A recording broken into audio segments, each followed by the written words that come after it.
In today's gospel passage, Jesus condemns hypocrites. To correctly understand Jesus' condemnation of hypocrites, it is necessary to interpret his condemnation of hypocrites within the context of what comes before his condemnation. The context of Jesus' condemnation of hypocrites indicates that Jesus is not condemning hypocrites without any qualification.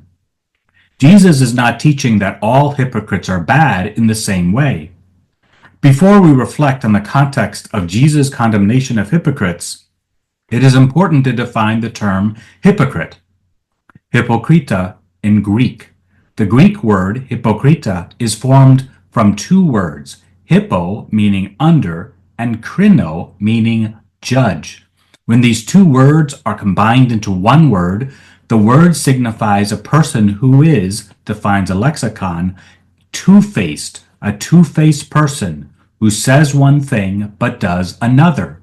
It is important to reflect upon Jesus' words that precede his condemnation of hypocrites, of someone who says one thing and does another, of someone who professes to believe in something but does something that contradicts this belief. In the verses that precede his condemnation of hypocrites, Jesus tells his disciples a parable, which includes Jesus asking, "Can a blind person guide a blind person? Will not both fall into a pit?" This question is not about a physically blind person, but rather about a person who is morally blind.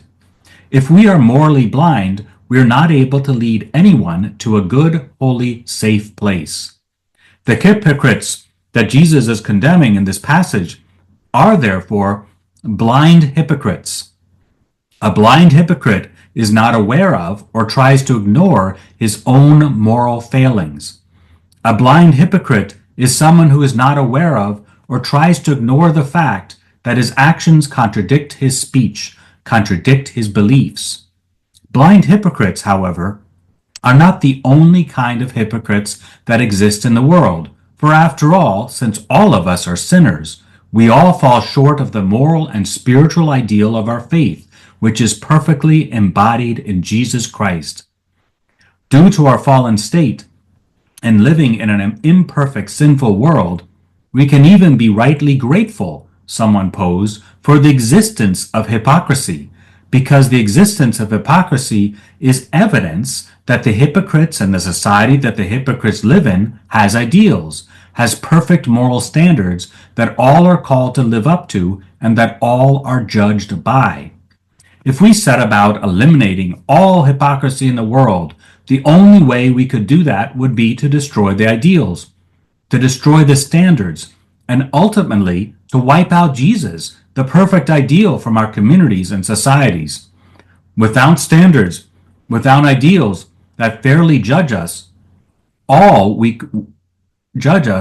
we would then live in a world of chaos that can only be ordered by might, by the powerful, who would impose upon us order, but a tyrannical order that does not appeal to our reasons, but only compels our wills to obey or be punished.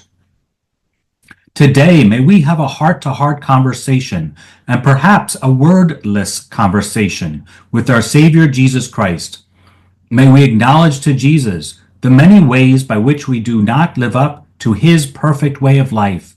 May we ask Jesus to heal us, sanctify us, so that gradually, step by step, we are less hypocritical, that gradually, with the help of his grace, our actions more and more match our words and our beliefs. May God bless you all.